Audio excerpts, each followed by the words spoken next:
August 25th, 1944. 05:30 a.m. Rue du Faubourg Saint-Antoine. Paris dawn came like a thin slice of silver across the Seine, and the city smelled of smoke, diesel, and something older. Bread long gone. A column of jeeps crawled through rubble-choked streets, their olive-drab bodies dull beneath a sky that threatened rain. Sergeant Thomas Riley sat hunched behind the windshield of a scout jeep, M1 Garand across his knees, breath visible in the cool morning air. He had a map folded on his lap, a municipal sketch inked with tram lines and block numbers, but the map could not measure the look on the faces gathering at the curb. Locals pressed against stone doorways, eyes wide, hands clutching scarves or the last scraps of burlap they owned.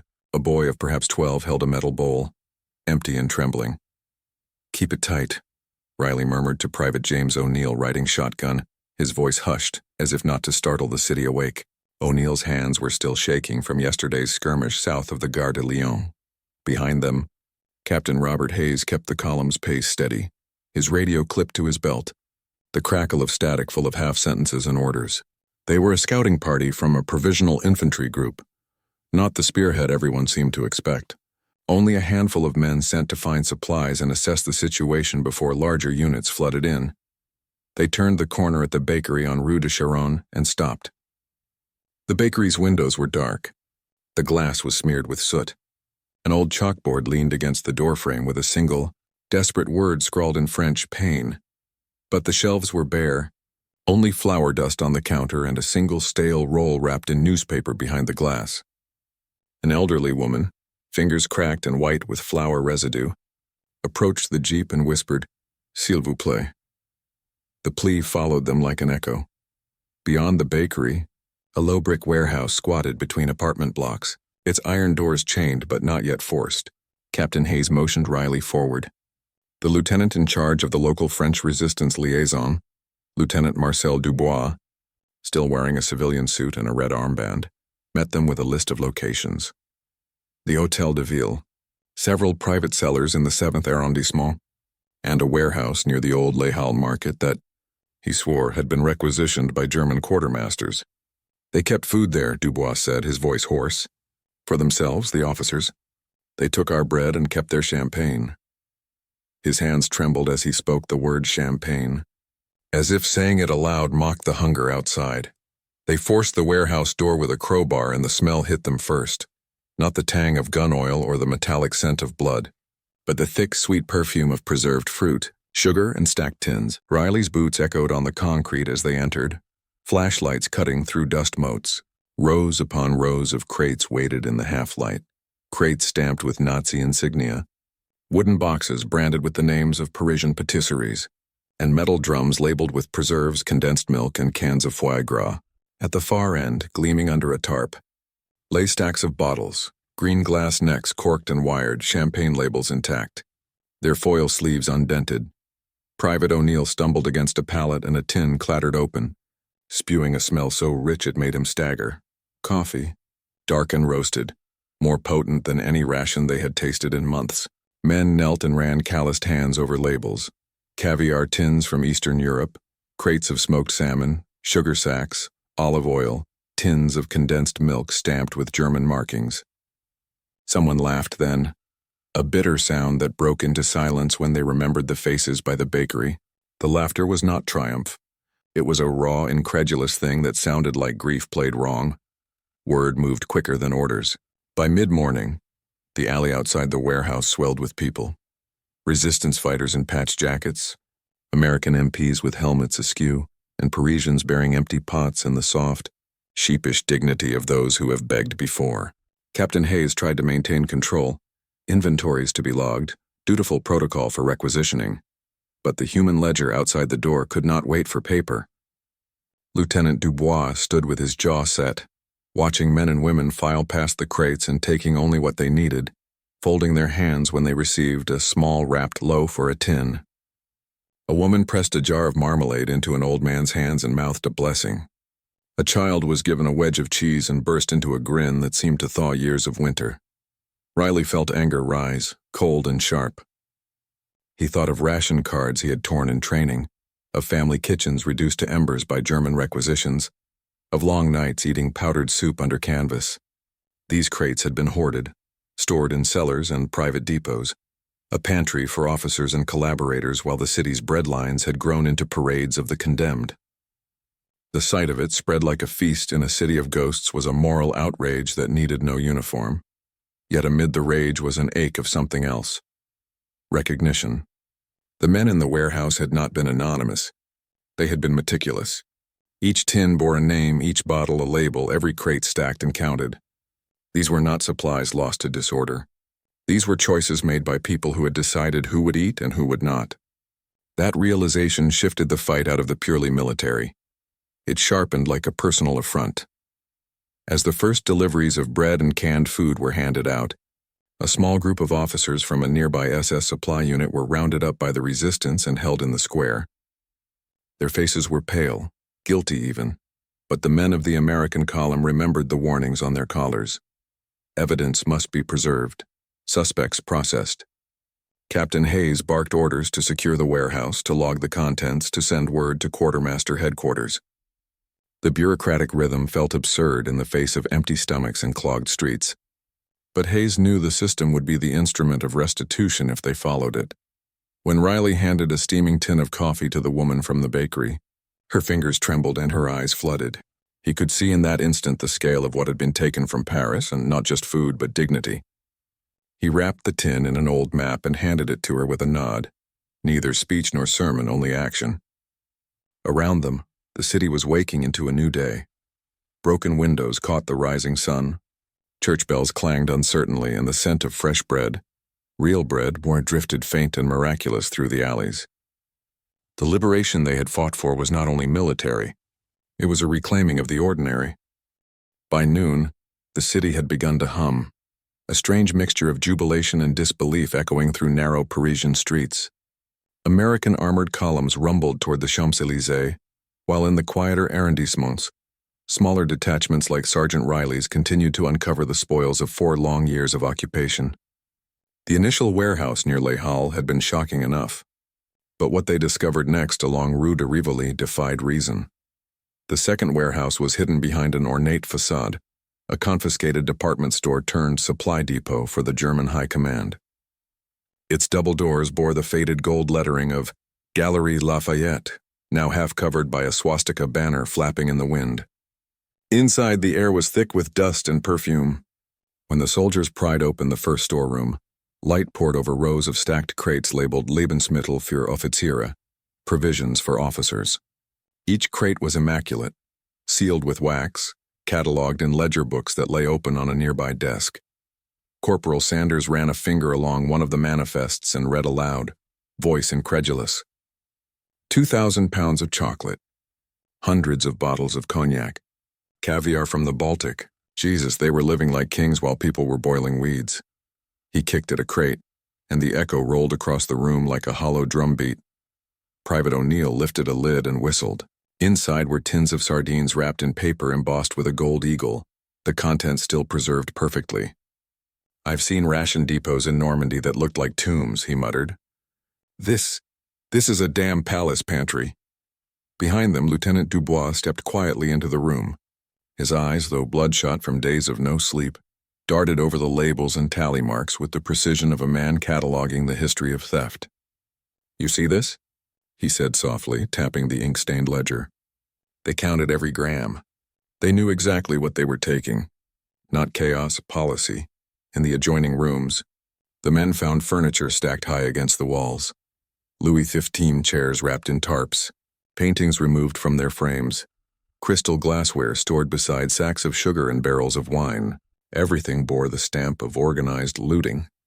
Yet even amid this grotesque abundance, the most striking image came when Riley entered what looked like a makeshift dining salon. There, beneath a dangling chandelier and a portrait of Hitler hung askew, a long table stood waiting, set with silver cutlery, fine china, and a centerpiece of wax fruit that had collected dust thick as velvet. It was as though a dinner had been interrupted mid-course.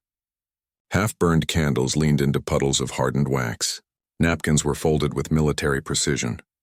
The table told a story of arrogance, of men who had convinced themselves that Paris, with all its culture and cuisine, was theirs to feast upon. When the men opened the back storeroom, they stopped in silence. The temperature dropped noticeably, the coolness of concrete and deep shade. And there, stacked from floor to ceiling, were sacks of flour, barrels of salt pork, tins of butter, rows of jam, honey, and coffee, the caloric wealth of an entire city locked away from its people. Each bag bore the stencil, Nur für Wehrmacht, for the Wehrmacht only. To those who had watched French civilians faint in ration lines, the message might as well have read, "For them, not you." Riley stepped forward and pressed his hand against a sack. The cloth left a white film of flour on his palm. He stared at it for a long moment before muttering, "This could have fed a whole district." The simplicity of the statement hung heavier than any accusation. Captain Hayes ordered a full report and secured the site under guard, but the news spread like wildfire. Civilians began to gather outside, shouting, crying, clapping. A young woman pushed forward, her hair tied back with a red ribbon, holding a small bundle of ration cards. "We traded everything," she cried in broken English. "Rings, clothes, even books, for food that never came." Hayes tried to calm her, explaining the need for inventory, but she shook her head violently. "They dined on our hunger." In another part of the building, O'Neill discovered something that silenced even the chatter of outrage. A wine cellar so vast it looked like a subterranean cathedral. Thousands of bottles lined the walls, labeled with names that read like poetry. Bordeaux, Montrachet, Champagne Bollinger. He picked up one, its label curling with age, and turned it in his hand. "This isn't a supply depot," he said softly. "It's a monument to gluttony." Dubois nodded grimly. "They starved the soul of Paris," he said, "and they did it with taste." When the soldiers emerged, the crowd outside had swelled to hundreds. Children sat on shoulders, women waved tricolor flags still damp with paint, and the bells of Notre Dame began to toll faintly in the distance. Liberation was no longer a word in dispatches. It was tangible, something you could smell in the mix of diesel, bread, and rain-soaked air. The men from the warehouse became symbols of revelation. They had not liberated a building. They had uncovered the moral anatomy of occupation itself. And as Sergeant Riley climbed into the jeep, he saw through the blur of exhaust and tears a group of Parisians passing loaves of confiscated bread from hand to hand, each person taking only a small piece before giving it on. There was no greed, only quiet relief, as though the act itself were a prayer that the city might one day taste fairness again. That night, under curfew lights and the muted hum of distant gunfire, Paris began to eat again. The next morning, as mist lifted from the Seine, Allied intelligence officers arrived to survey what Sergeant Riley's unit had uncovered. The operation now had an official name: Inventory of Enemy Property, Paris Sector. But no bureaucratic title could capture the surreal opulence hidden in the heart of a starving city. What they found in the following days stretched across dozens of addresses, restaurants, hotels, and private residences requisitioned by the Wehrmacht and Gestapo. At the Hotel Meurice, once the grand palace of high society, the marble lobby smelled faintly of cigar smoke and butter. It had served as the headquarters for General Dietrich von Koltitz, the German military governor of Paris. The Americans entered cautiously, boots echoing off the mosaic floors, rifles at low ready. What they saw made even the battle-hardened among them pause. The dining hall looked untouched by war. Tables gleamed under chandeliers. Linen cloths were folded with geometric precision. The kitchens behind were something out of another world. Copper pots shining, ovens warm, and shelves overflowing with delicacies, pâté, truffles, imported cheeses, and crates of fresh fruit still fragrant. A French chef in a stained apron, trembling slightly, explained in hushed tones that the Germans had dined there nightly. Banquets for officers, for mistresses, for whoever held a pistol and a title. He pointed toward the corner where a gramophone still stood, needle poised above a silent record. They drank champagne while the people outside stood in bread lines, he said bitterly. We heard the laughter through the windows. Captain Hayes moved to a sideboard and lifted a silver tray. Beneath the domed lid lay a roast pheasant, now cold but still perfectly glazed. He stared at it for a moment before covering it again. They lived like emperors, he said, in a city they strangled.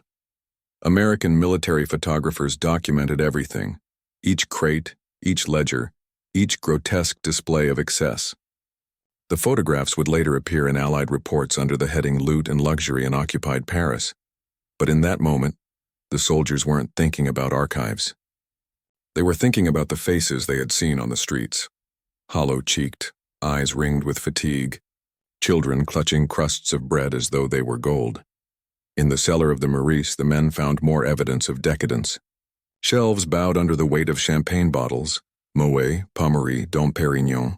Dozens of hams hung from the rafters alongside sacks of coffee and barrels of salt. A separate chamber was dedicated entirely to chocolate, the scent of cocoa so rich it made the air dizzy. Sanders muttered, "We were running out of rations in Normandy and these bastards were eating like it was Christmas." But the discoveries didn't end there. Across town near the Rue de la Paix, the Ritz Hotel revealed a similar story. Allied MPs, guided by French resistance members, pushed through the gilded doors and found rooms piled with furs, jewelry, and crates of tinned meats from occupied Denmark. In one suite, belonging to a Luftwaffe major, stood a mahogany table set for 4, with a bottle of cognac uncorked and 4 crystal glasses half-filled, as if the drinkers had simply evaporated mid-toast. On the wall above the fireplace, a stolen painting by Renoir hung crooked, its frame splintered but its colors still defiant. Private O'Neill, the youngest of the group, stared up at it and shook his head. "They didn't just take food," he said softly. "They tried to eat beauty too." Across Paris, similar revelations unfolded. Warehouses near Gare du Nord full of seized wines. A mansion in the 16th arrondissement turned into a private club for Gestapo officers, complete with a ballroom and a menu printed in gold leaf. French civilians followed the soldiers as they went, peering through shattered windows, murmuring prayers, curses, disbelief. Each unlocked door exposed not only greed but the anatomy of an entire occupation built on indulgence and control. That evening, as word spread through cafes and alleys, Parisians gathered in hushed groups to talk about what had been found. The anger was not loud, it was cold and deep.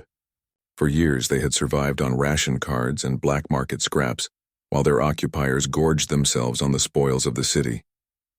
The contrast was obscene, a wound reopened by the light of liberation. Near Montmartre, an old woman who had once worked in the Maurice kitchen told a soldier, "Every night they ate until they were drunk. We could smell the sauces from the alley. Sometimes they threw scraps out the back, bones, crusts, the end of a roast. We fought dogs for it," her voice cracked. "They called it charity." For the Americans, the discoveries were not just military intelligence, maybe. They were moral lessons written in dust and butter.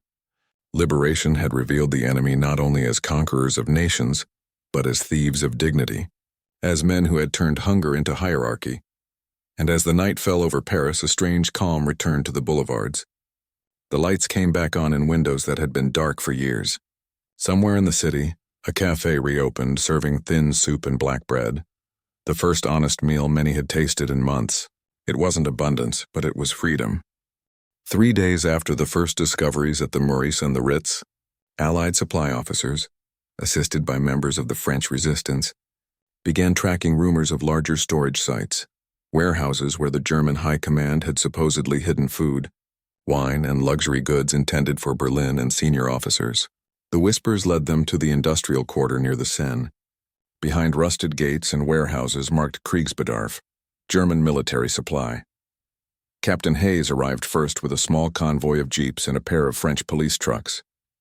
The gates were padlocked, but the locks had already been weakened by the departing Germans. Hayes gave a nod to Sergeant Riley, who brought down the bolt with a crowbar. The metal screeched, echoing through the narrow street, and the smell that rolled out was not rot, but richness. They stepped inside to find themselves standing before a wall of crates stacked nearly to the rafters. The first was labeled Butter Kiel, the next Coffee Brazil. Beyond that, rows of barrels marked Champagne Reims, their wax seals unbroken. The soldiers climbed onto the stacks, prying open lids with rifle butts and bayonets. Inside were tins of caviar, blocks of chocolate wrapped in foil, sugar cubes, preserves, and jars of honey, hundreds of them, arranged with military precision. Private O'Neill lifted a jar, turning it in his hands as if it might vanish. "This could have fed half the city," he said. Riley gave a slow whistle. "More like the whole damn country." The deeper they went, the more surreal the sight became. In the adjoining hall, A row of refrigerated compartments still hummed faintly, powered by a backup generator. When Hayes pried one open, a chill mist spilled across the floor. Hanging inside were sides of beef, legs of lamb, whole ducks, perfectly preserved, untouched by time or hunger. The soldiers stared in silence, the hum of the machinery like a mockery of the silence outside. Nearby, a resistance fighter named Etienne led them to a second chamber. This, he said grimly, was where the trains were loaded. Rows of rail cars sat half full of goods, barrels of flour, canned fruit, sacks of sugar, all tagged for shipment east. On a clipboard, Hayes found the destination printed in neat German script: Berlin, Reich Food Authority, Special Supply. O'Neill spat on the floor. So they starved people here to fatten the Reich? Etienne nodded. Every loaf of bread they took was accounted for. Even hunger was calculated. Word of the discovery spread quickly. Soon Parisians began arriving, cautiously at first, then in crowds. Women with baskets, men in threadbare coats, children peering wide-eyed at the sight of chocolate bars and butter tins they hadn't seen in 4 years. The Americans held them back until the French police arrived, but the crowd's murmur carried the weight of decades. No one shouted. No one rioted. They simply stared, as though looking into the open wound of their own endurance. Inside one of the warehouses, a handwritten sign in German still hung over the doorway. Nur für Offiziere, for officers only. Sergeant Riley tore it down and stuffed it into his pack without a word. That afternoon, a convoy of Red Cross trucks arrived. The supplies were to be catalogued and distributed under Allied supervision. But even amid the order, small acts of quiet justice unfolded. A baker from Montparnasse was seen smuggling a sack of flour out beneath his coat. 2 children shared a bar of chocolate, their faces smeared and shining with disbelief. Hayes saw them and said nothing. By evening, the soldiers had opened all 12 warehouses. The inventory filled several pages of Hayes's notebook. 48,000 bottles of wine and champagne, 20,000 pounds of butter, 12,000 tins of caviar, 3,000 crates of preserved meats, 2,000 pounds of chocolate, 300 crates of luxury textiles, furs, and perfume. The figures were staggering. Riley muttered. They didn't just plan to rule Europe, they planned to live like gods while they did it. In a corner office, they found the German quartermaster's records. Every entry was precise to the gram, signed in blue ink by an Oberst Wilhelm Kruger. Attached to one folder was a personal letter written to his wife in Hamburg. It spoke of fine dinners, wine tastings, and a city that knows how to serve men of distinction. Hayes folded the letter carefully and slipped it into his breast pocket. Not as evidence, but as something darker. When night fell, the warehouse lights flickered out, leaving the soldiers in silhouette against the gleaming horde. The sound of distant singing drifted in from the streets, French voices, faint but steady, carrying through the ruins of the liberated city. For the men who had fought across beaches and hedgerows, the war had shown them many forms of cruelty. But in that warehouse, surrounded by food untouched while millions went hungry, they confronted a different kind of evil, cold, organized and polite. Hayes said quietly. They built an empire on full stomachs and empty souls. No one argued. The silence that followed was its own kind of mourning. By dawn, word of the warehouses had spread like fire through the arrondissements. It passed from cafes to tenements, whispered in bakeries and tram stops. Les Américains ont trouvé la nourriture des Allemands. The Americans found the Germans' food. On the Rue du Faubourg Saint-Martin, a thin man in a wool coat stopped mid-stride when he heard the rumor. He had survived the occupation by trading cigarette butts for soup bones, by queuing 6 hours for a half loaf of gray bread. Now he turned toward the warehouse district, as did hundreds of others. By the time Captain Hayes and his men arrived back that morning, the crowd had grown into a human tide. Mothers clutching tin pails, old men with baskets, children barefoot but bright-eyed. French police tried to hold the line, but the urge was too strong. For 4 years, Paris had eaten humiliation. Now it could taste vengeance. A woman broke through the cordon, clutching a single jar of preserves. She lifted it like a trophy and wept. Others followed. Soon the air filled with the metallic rattle of tins and the low, stunned laughter of disbelief. Sergeant Riley and his men stood by, rifles slung low. They had orders not to interfere. Let 'em have it, Hayes said under his breath. They've earned every crumb. Inside the warehouse, the chaos took on a strange dignity. People moved carefully, reverently, as if in a cathedral. They passed food hand to hand, sharing it evenly, refusing to hoard. A boy offered a bar of chocolate to an elderly woman. Two men, both thin as reeds, split a loaf of bread between them and ate in silence. There was no looting in the usual sense. There was reclamation. A journalist from the Stars and Stripes newspaper arrived with a camera and began snapping photographs. His flashbulb illuminated faces that looked half wild with gratitude and grief. "I've never seen people cry while holding butter," he muttered. Captain Hayes met with a French official, Monsieur Durand, from the provisional government, who thanked the Americans for guarding the sites. "This food," Durand said, "was stolen from our mouths. Now it will fill our hospitals, our orphanages, our tables again." His voice trembled slightly, not from emotion but exhaustion. Meanwhile, French soldiers and resistance volunteers began organizing the redistribution. Trucks were loaded, destinations marked. Hôpital de la Salpêtrière, Maison des Invalides, Orphelinat de Saint-Cloud. Every load carried a mixture of goods: flour, butter, wine, and coffee. The ingredients of life restored to a city that had forgotten their taste. As the convoys rumbled out through narrow streets, people clapped, waved, even sang. Some of the soldiers smiled, though the cheer had a bitter edge. The abundance was a miracle, but also a reminder of what had been denied for so long. Later that afternoon, Hayes and his men followed Etienne to a smaller, sealed warehouse behind a courtyard. Its door bore a red wax stamp, Gestapo Vorrat Private. The meaning was unmistakable: Gestapo Reserves. Inside, the air smelled faintly of leather and dust. Stacked on tables were crates of cigars, cognac, and tins of foie gras wrapped in gold foil. Against one wall stood several paintings, impressionist works, some defaced, others marked with inventory tags from the Reich's art division. Etienne's jaw tightened. "They stole everything," he said. "Even what they could never eat." Hayes didn't respond. He simply took one of the bottles, a 1928 cognac, and smashed it against the floor. The sound rang sharp in the still air. "Let the rats drink the rest," he said. When the soldiers emerged from the building, the city was changing. The street smelled of baking bread for the first time in years. At the corner of Boulevard Saint-Germain, a baker had reopened his shop, the queue already stretching around the block. Inside, the man turned out loaves with tears streaking through flour on his cheeks. "Real flour," he told every customer. "From our warehouses. From our city."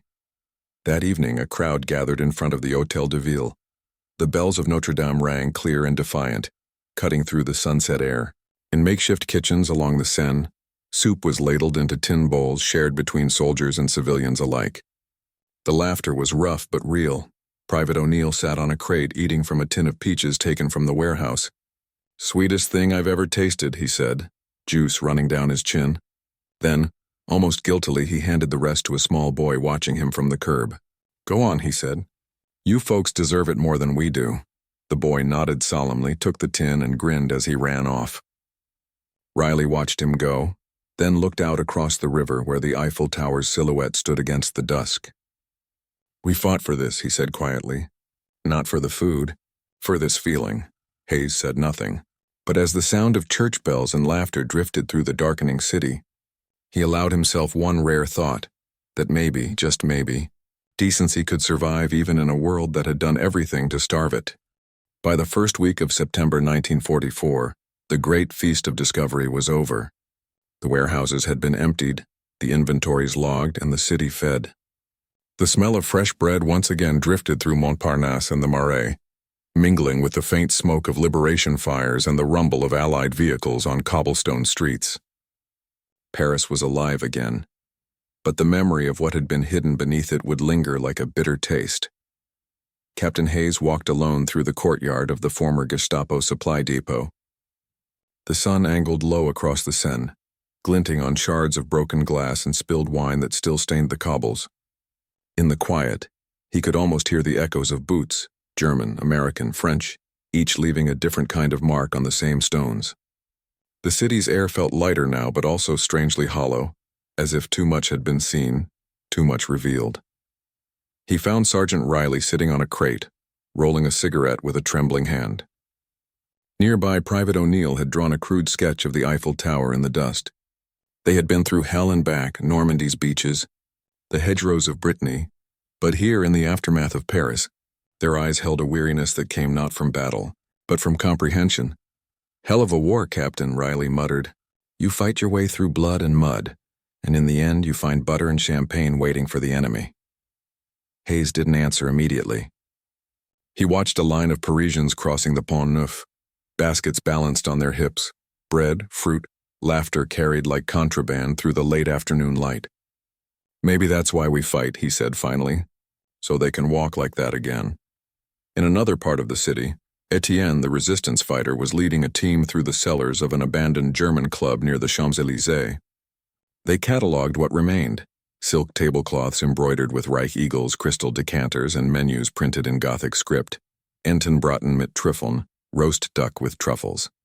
He stopped at a wall where ration charts had been pinned, the French civilian allowances written in chalk: 300 grams of bread per week, 30 grams of butter, 10 of coffee substitute.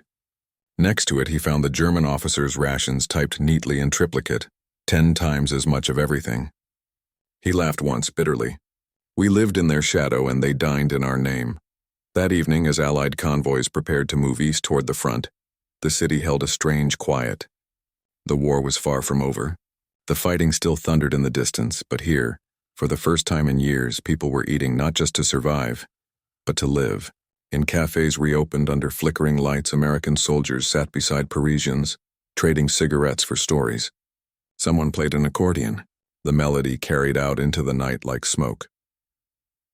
In one cafe near Place de la République, Hayes sat with Reverend Paul Mercier, a thin priest who had survived the occupation by hiding families in his church cellar.